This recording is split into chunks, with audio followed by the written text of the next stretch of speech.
Back in the late 1930s and early 1940s, America was at war. We were in a time of crisis with multiple disasters, such as the attack on Pearl Harbor and the Holocaust. The people of America were in need of a symbol or even a voice to go to in a time of need. This voice was the Walt Disney Studios. Before drawing famous characters on posters for America to see in World War II, Walt Disney would draw patriotic comics for his high school newspaper during World War I. The drawings would feature things like his support for troops and his encouragement for people to go buy war bonds, and this doesn't differ from when his company made them for World War II. Later on, in World War I, Walt forged his birth year so that he could serve his country, although he was never involved in combat. When World War II came into the picture, the government was making companies stop producing their product so that they could help make items that would help the war effort, such as ammo, weapons, and combat vehicles. Walt Disney was worried they would ask him, and when they did, Walt decided to make them a deal.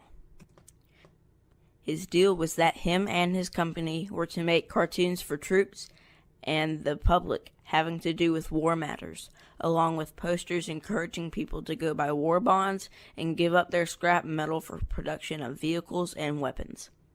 If they did this, they wouldn't have to shut down. The government took his offer. Disney and his team made many posters that included topics such as giving up scrap metal to make combat vehicles and weapons, and staying alert of planes or incoming attackers. They would commonly use their characters, such as Mickey Mouse, Donald Duck, and some contained large amounts of Disney characters. These posters didn't include Hitler or other enemies, but mainly just characters encouraging patriotism. We all know Disney for their entertainment empire. Cartoon-wise, Disney produced many films, but there were 4 that were more popular than others. Most of these feature Donald Duck.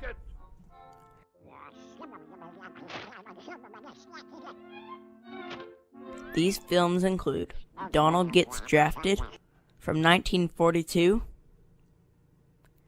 Der Fuhrer's Face from 1943, Education of Death from 1943, and Commando Duck from 1944. In Commando Duck, Donald must go through many obstacles in order to complete his assignment to wipe out a Japanese base. In doing so, Donald faces crocodiles, Japanese army men, and he must quickly run away from a giant water balloon. In Donald Gets Drafted, he sees signs telling him how great being in the army is, so he tries it out for himself, but he then realizes it's not all fun and games. This cartoon also features another famous character and Mickey Mouse foe, Pete the Cat. Education of Death differs from all of these. In this cartoon, we go through the life of a young boy named Hans, who is being taught how to become a Nazi, and we see him do just that, hence the name Education of Death. Yes, this lesson is the basis for the Nazi creed, for Germany will likewise destroy all weak and cowardly nations. Wir sind die nordische Rasse. Alle anderen Völker werden unsere Sklaven sein. Germans are a super race. All others will be slaves. Wir sind unübertrefflich. Wir fürchten niemand. Germans are unconquerable. They fear no one. Listen to the fanatic cry. This cartoon is a lot more serious than the others, although it does contain some funny scenes. During this time, Walt started a partnership with famous author Roald Dahl about an idea for a story about little aviators called the Gremlins. Dahl and Disney created a book about the Gremlins promoting for a film, although the film was never made because of issues involving rights for the story. The film was in production, but then abandoned after. There's also The Thrifty Pig from 1941, where Disney changes their story of the 3 little pigs. They make it into the Big Bad Wolf donning a swastika band around his arm, portraying a Nazi, while the three little pigs are seen as Canadian citizens. Disney also made a short called All Together from 1941 featuring characters such as Pinocchio, Geppetto, Donald Duck and his nephews, Huey, Dewey, and Louie, Pluto, Mickey Mouse and his band from the band concert from 1935, along with Goofy and the Seven Dwarfs in a parade encouraging people to buy war bonds and support their country.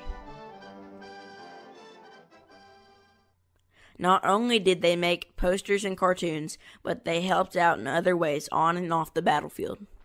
Since there were many bombings on American soil, people were afraid that an enemy would drop poisonous gas bombs on civilians, so people thought it was mandatory to make gas masks a part of their everyday fashion.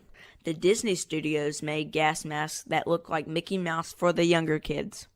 Disney would also paint characters on the planes used in combat, such as Dumbo, Thumper, Donald Duck, and Grumpy.